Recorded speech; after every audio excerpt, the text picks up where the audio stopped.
Okuva ekitongole ki Uganda Revenue Authority lwe kyatondebwawo mu 1991 abantu bangi bazze beebalamu okuwa omusolo okuyita mu makubo ag'enjawulo omuli n'okukukusa ebyamaguzi nga tebaggiddwako musolo gwonna. Wabula abakulu b'ekitongole ekivunaanyizibwa kusoloza omusolo mu ggwanga ki Uganda Revenue Authority bwe bakizuula bazze bagezaako okuziba amakubo abantu ge babadde bakozesa okwebalamu okuwa omusolo wadde era bangi babadde bakyagwebalama. Uganda Revenue Authority okuyita mu Parliament omwaka guno wateekebwawo etteeka eppya ery'okuyitamu okumalawo omuze guno era enkola ya Voluntary Disclosure Program yatandikibwawo omuntu mwayita okuwaayo ebikwata ku nsasula y'emisolo n'okweroopa era nga ye aba tabonerezebwa. Of course, the principles of voluntary disclosure is that if you have any taxes that you think you need to pay, you self-declare, make a payment, and one of the attachments is a payment registration number.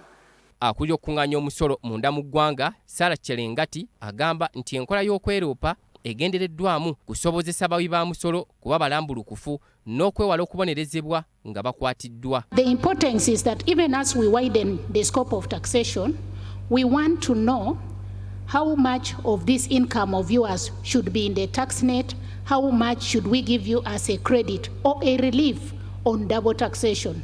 Ssenkulu wa Uganda Revenue Authority agamba nti enkola y'okwewaayo ebayambye nnyo ng'okuva mu mwezi ogwokutaano basobodde okununula obuwumbi bw'ensimbi obusoba mu 200. Voluntary disclosure comes in handy.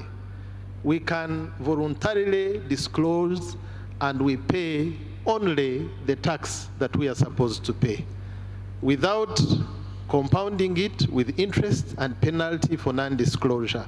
Musings agattako nti Uganda efiirwa obuwumbi bw'ensimbi za $50 buli mwaka olw'abantu abakukusa ebyamaguzi nti kino kizza eggwanga emabega. Amyuka omutesitesi omukulu mu minisitule y'ebyensimbi Patrick Ochailapu agamba nti minisitule y'ebyensimbi neteefuteefu okukwasizaako URA okulaba ng'enkola y'okwewaayo oba okweroopa eya Voluntary Disclosure Program etwalibwa mu maaso. Automatic exchange of information creates a stability and transparency in the domestic banking sector that allows taxpayers to tap into the massive investment opportunities in Uganda, among others. This voluntary disclosure opportunity for taxpayers represents the outcome of several years' work from the enactment of the voluntary disclosure provisions in the tax law to designing targeted opportunities for disclosures. Uganda Revenue Authority ezzeevaayo n'enteekateeka ez'enjawulo okulaba ng'egondeza omuwi w'omusolo asobole okusigala ng'addukanya bizinensi ye ate ng'awa omusolo awatali kunyigirizibwa. Titus Jemba, BBS Terefayina, Gambuuze. Ensonga z'omusolo nga tuzitadde ebbali, minisitule y'ebyobulamu ekakasizza